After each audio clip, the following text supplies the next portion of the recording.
எனது பெயர் மணி. ஸோ இந்த வீடியோ மூலிமா நம்ம வெப்சைட் எப்படி க்ரியேட் பண்ணுறது, டிசைன் பண்ணுறதுன்றதை பார்க்க போகிறோம். அதுக்கு என்னென்ன அப்ளிகேஷன்ஸ் யூஸ் பண்ண போகிறோன்றதையும் பார்க்க போகிறோம். அந்த டைட்டில்ஸை ஒரு தடவை நம்ம என்ன இருக்குன்றதை பார்த்துருவோம். ஸோ நான் இந்த வீடியோவில் யூஸ் பண்ணும்போது மேக் ஆப்ரேட்டிங் சிஸ்டம் யூஸ் பண்ணுறேங்க. நீங்கள் எது வேணாலும் யூஸ் பண்ணலாம். ரெண்டுத்துக்குமே காமனான வீடியோ தான் இப்போ நான் பதிவு பண்ணுறேன்.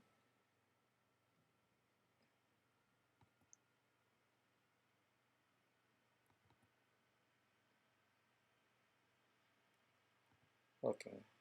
ஸோ இப்போ நம்ம என்ன பண்ண போகிறோன்னா டைட்டில்ஸ் பார்க்குறோம். இந்த வீடியோவில் என்ன பண்ண போகிறோன்றதை பார்க்க போகிறோம். ஃபஸ்ட்டு ஸ்டெப்புங்க XAMPPன்றது ஒரு அப்ளிகேஷனுங்க. இந்த அப்ளிகேஷனை வெப்சைட்லேருந்து டவுன்லோட் பண்ணணும். Free application. இந்த அப்ளிகேஷனை ஏன் டவுன்லோட் பண்ணணும்னு கேட்டிங்கன்னா, இந்த அப்ளிகேஷன்றது PHP அட்மின்றதையும் வேர்டு ப்ரெஸ்ன்றதையும் சைமில்டேனியஸாக இந்த ரெண்டு ஃப்ரீ சாஃப்ட்வேரையும் நம்ம கம்ப்யூட்டரில் இன்ஸ்டால் பண்ணி கான்ஃபிகர் பண்ணுறதுக்கு ரெடி பண்ணி கொடுத்துருக்காங்க இந்த அப்ளிகேஷன். ஸோ இந்த அப்ளிகேஷனை நம்ம யூஸ் பண்ணலாம்.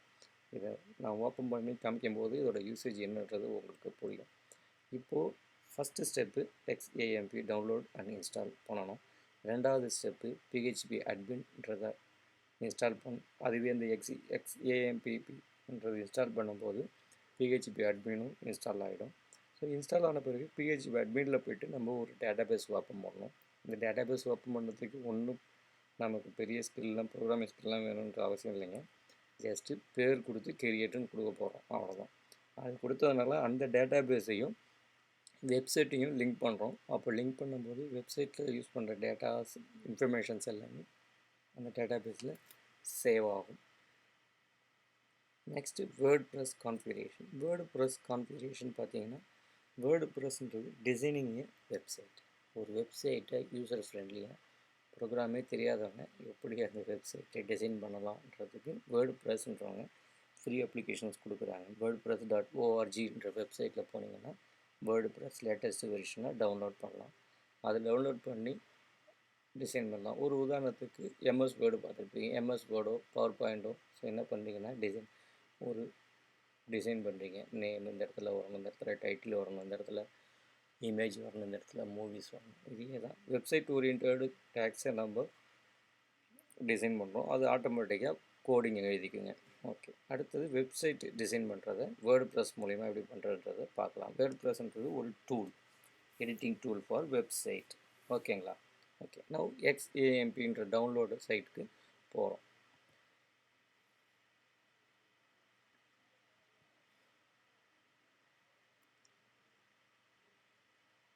ஸோ ப்ரௌசர் ஓப்பன் பண்ணுறாங்க.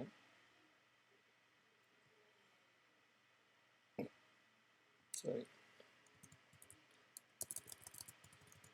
www.xampp டவுன்லோடுன்னு கொடுங்க.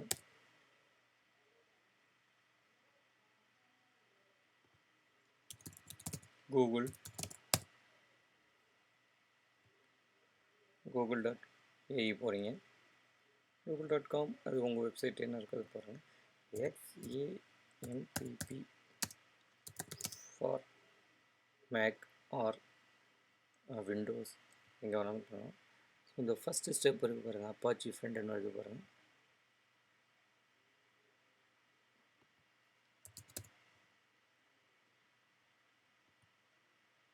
ஸோ இந்த அப்பாச்சி ஃப்ரெண்ட்ஸ்.comல தான் அந்த XAMP இருக்குது. XAMPPன்றது ஒரு டூலுங்க. இந்த டூல் மாதிரி நிறைய டூல் கொடுத்துருக்காங்க. நான் ப்ரிஃபர் பண்ணுறது XAMPP. இங்கே டவுன்லோட் கொடுக்குறீங்க. ஸோ இந்த விண்டோஸ் இது நீங்கள் விண்டோஸ் சிஸ்டம் யூஸ் பண்ணுறதுனா விண்டோஸ் சிஸ்டம் உள்ளவங்க டவுன்லோட் பண்ணலாம். லினக்ஸ் யூஸ் பண்ணுறவங்க லினக்ஸ் யூஸ் பண்ணலாம். இங்கே கீழே பார்த்தீங்கன்னா Mac OS X. So download நான் கொடுக்குறேன். அதில் எத்தனை பிட்டு சிஸ்டம் யூஸ் பண்ணுவீங்களோ அத்தனை பிட்டு டவுன்லோடு கொடுக்குறேன். ஸோ இதனால் என்ன ஆகும் அப்படின்னு பார்த்தீங்கன்னா, இந்த அப்ளிகேஷன் டவுன்லோட் பண்ணுறதுனால இந்த ஃப்ரீ அப்ளிகேஷன்ஸ் எல்லாமே அதில் இன்ஸ்டால் ஆகுங்க. ஸோ நமக்கு தேவையானதை இன்ஸ்டால் பண்ணிக்கலாம். வேர்டு ப்ரெஸ் ரொம்ப முக்கியம். அடுத்தது பார்த்தீங்கன்னா PHP அட்மின்ன்றது அதுவே ஆட்டோமேட்டிக்காக இன்ஸ்டால் ஆகும். PHP அட்மின்ங்கிறது பார்ப்போம்.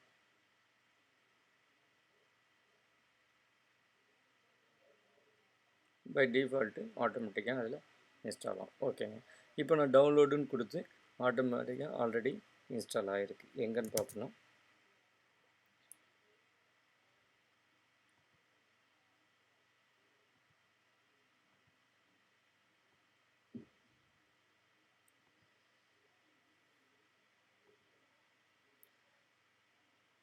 ஒரு நிமிஷம். ஸோ டவுன்லோட் என் கம்ப்யூட்டரை பொறுத்த வரைக்கும் எங்கே வச்சுருக்கேன்னா PHXAMP இதுதாங்க அந்த ஃபைல். ஸோ இதை நம்ம போய் டபுள் கிளிக் பண்ணும்போது ஓப்பன் பண்ணுறேன். ஸோ இந்த DMG ஃபைல்னு காமிக்கும், அங்கே ஜிப் ஃபைல்னு காமிக்கும் விண்டோஸில். ஸோ ஓப்பன் ஆகும். ஸோ ஓப்பன் ஆகிட்டு டபுள் கிளிக் பண்ண பிறகு ஆட்டோமேட்டிக்காக இன்ஸ்டால் ஆகும் ஒன்று ஒன்றா. ஓகே, இன்ஸ்டால் ஆகிடுதுன்னு வச்சுக்கோங்க. ஸோ ஜஸ்ட் சிம்பிள், வேறு எதுவுமே கேட்காது. இன்ஸ்டால்னு கேட்கும், இன்ஸ்டால் பண்ணிடுறீங்க. நெக்ஸ்ட்டு இப்போது மெயினாக அந்த வெப்சைட் போகிறோம். ஸோ லோக்கல் ஹோஸ்ட்டில் உங்கள் லோக்கல் கம்ப்யூட்டரில் ஒரு வெப்சைட்டை டிசைன் பண்ணுறது எப்படி, அதுக்கப்புறம் இந்த வெப்சைட்டை லைவ் சர்வரில் போஸ்டிங் பண்ணுறது எப்படின்றத பார்க்கலாம்.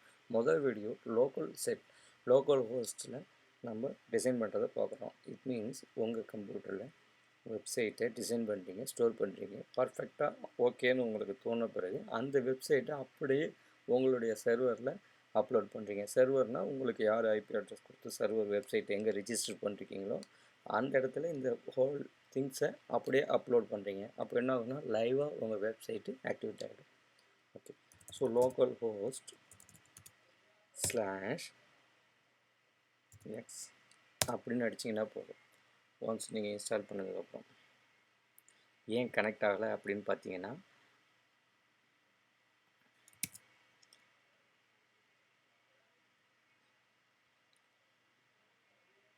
ஃபைல் அப்ளிகேஷன்ஸ் பார்த்தீங்கன்னா அது இங்கே லான்ச் பேடுன்னு இருக்குது. இங்கே பொறுத்த வரைக்கும் உங்களுக்கு அங்கே டெஸ்க்டாப்பில் இன்ஸ்டால் ஆகிருக்கும். ஸோ டெஸ்க்டாப்பில் என்ன இன்ஸ்டால் ஆகிருக்குன்னா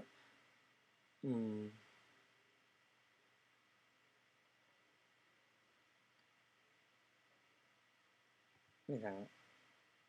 ஸோ இந்த மேனேஜ் இது இன்ஸ்டால் ஆகும். ஸோ இது ஓப்பன் பண்ண இதை போய் டபுள் கிளிக் பண்ணுறீங்க. டபுள் கிளிக் பண்ணோடனே இங்கே உங்களுக்கு XAMPPன்றது கண்ட்ரோல் மேனேஜர் ஓப்பன் ஆகிடுது. இந்த விண்டோவை முக்கியமாக ஓப்பன் பண்ணுங்க. இந்த விண்டோஸாக இருந்தாலும் சரி, மேக்காக இருந்தாலும் சரி, லினக்ஸாக இருந்தாலும் சரி, நீங்கள் இன்ஸ்டால் பண்ணும்போது ஒரு ஐகான் க்ரியேட் ஆகும். அந்த ஐகான் இந்த அப்ளிகேஷன் க்ரியேட் ஆகும். இந்த அப்ளிகேஷனோட பேர் கண்ட்ரோல் பேனல் சொல்லுவாங்க. இந்த கண்ட்ரோல் பேனலில் போய்ட்டு ஃபஸ்ட்டு ஸ்டெப்பாக வெல்கம் ஸ்க்ரீன் கிடைக்கிது. இது அப்புறம் என்னன்னு பார்க்கலாம். அடுத்தது மேனேஜ் சர்வர்ஸ் இந்த இடத்துல போய்ட்டு 3 இது இன்ஸ்டால் ஆகிருக்கும். நீங்கள் அங்கே கொடுக்கும்போது ஆட்டோமேட்டிக்காக எல்லாமே இன்ஸ்டால் ஆகிருக்கும். நெக்ஸ்ட்டு ஸ்டார்ட் ஆல் கொடுக்குறீங்க. ஸோ அனைத்து சர்வரும் இப்போ ஸ்டார்ட் ஆகுது.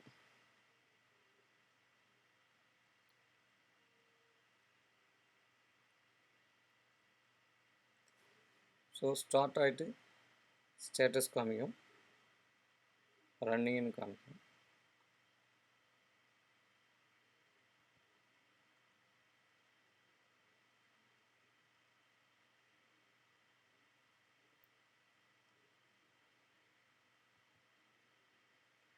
கோ டு அப்ளிகேஷன் கொடுக்குறீங்க. கோ டு அப்ளிகேஷனை நாங்கள் என்ன டைப் பண்ணணும் அதே தான் இங்கேயும் வரும். இருந்துச்சிங்களா? முதல்ல என்ன காமிச்சதுன்னா எரர் காமிச்சது. இதுதான் அந்த பேஜ். மேனுவலாக டைப் பண்ணால் லோக்கல் ஹோஸ்ட் XAMP டைப் பண்ணணும். இதுதான் என்ன மீனிங்னா, நீங்கள் www.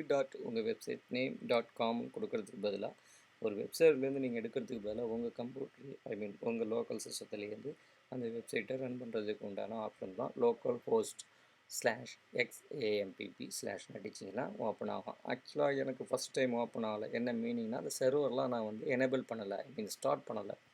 இப்போது ஸ்டார்ட் பண்ணிட்டேன். ஸ்டார்ட் பண்ணதுக்கப்புறம் இப்போது அந்த விண்டோஸ் ஓப்பன் ஆகிடுது. இந்த அப்ளிகேஷனில் என்னென்ன இன்ஸ்டால் ஆகிருக்குன்றதை காமிச்சிருக்கு. ஓகேங்களா?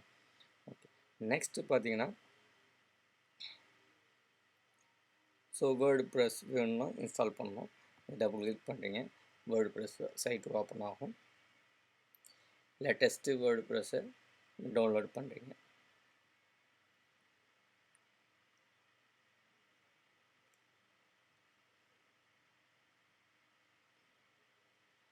ஸோ இங்கே டவுன்லோடுன்னு கொடுக்குறீங்க, எந்த ஆப்ரேட்டிங் சிஸ்டமோ அந்த ஆப்ரேட்டிங் சிஸ்டத்துக்கு டவுன்லோடுன்னு கொடுக்குறீங்க.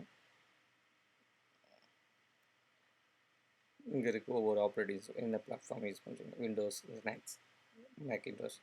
ஸோ நீங்கள் அதுக்கு தகுந்த டவுன்லோடு கொடுத்து இன்ஸ்டால் பண்ணிடுறீங்க. இன்ஸ்டால் பண்ணால் ஜஸ்ட் ஒரு ஃபோல்டர் ஒன்று க்ரியேட் ஆகும். ஓகே, நெக்ஸ்ட்டு பார்த்தீங்கன்னா பிஹெச்பி அட்மின் இந்த இடத்துல இருக்குங்க. அடுத்த ஸ்டெப் அப்படின்னு பார்த்தா பிஹெச்பி அட்மின். ஓகே, இப்போ இந்த இடத்துல நம்ம டெக்ஸ்ட் எடிட்டரில் போகும். இந்த டெக்ஸ்ட் எடிட்டரில் பார்த்தோம் ஃபஸ்ட்டு ஸ்டெப் XAMP டவுன்லோட் பண்ணிட்டோம். அதை நீங்கள் கிளிக் பண்ணுறீங்க, டவுன்லோடுன்னு கொடுத்துட்டீங்க, இன்ஸ்டாலும் ஆகிடுது. இன்ஸ்டால் ஆனதுக்கப்புறம் ஓப்பன் பண்ணுறீங்க அந்த கண்ட்ரோல் பேனலை.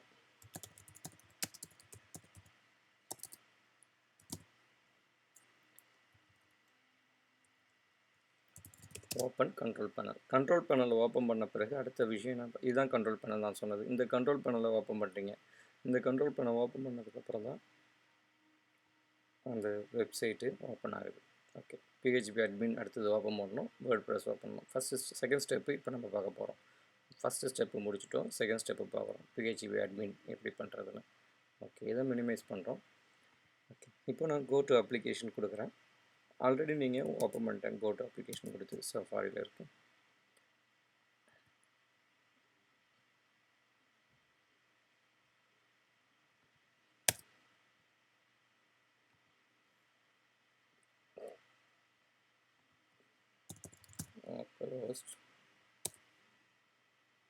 லோக்கல் ஹோஸ்ட்னு வச்சு ஆட்டோமேட்டிக்காக வந்துடுங்க, இன்ஸ்டால் ஆகிடுது. இப்போ வேர்டு ப்ரெஸ்ன்றதை டவுன்லோட் பண்ணிட்டீங்க, டவுன்லோட் பண்ணிவிட்டு அதுவும் இன்ஸ்டால் ஆகிடுது ஆட்டோமேட்டிக்காக. ஓகே, இப்போ நம்ம பிஹெச்பி அட்மின் போகிறோம்.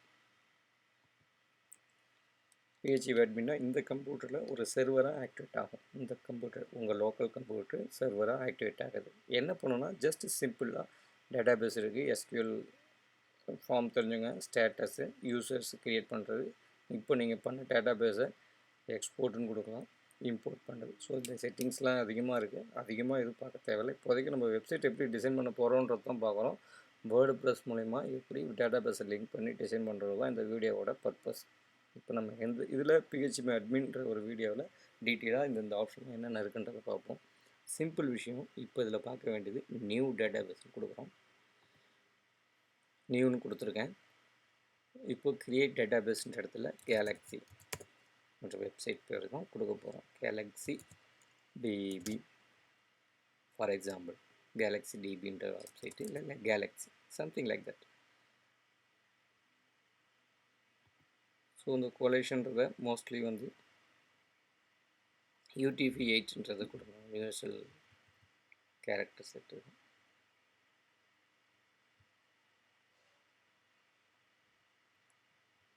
UTF-8